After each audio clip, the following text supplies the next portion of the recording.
Кой сте вие? Кого представлявате? Казвам се Джеймс Кърън и не представлявам никого. Работя във флотата. И какво работите там?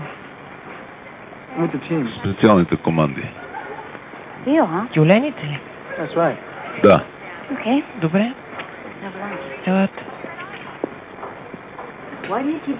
Защо ме разпитвате за групата на Елшуда?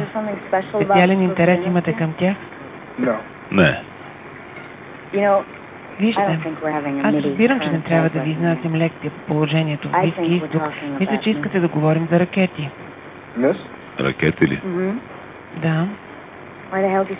Защо мислите, че се съгласих да говоря с вас?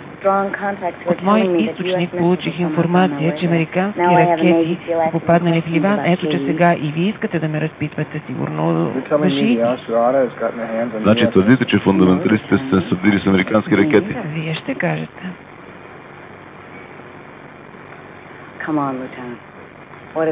Стига, лейтенант, какво сте решили да правите? Нищо специално. Тренираме.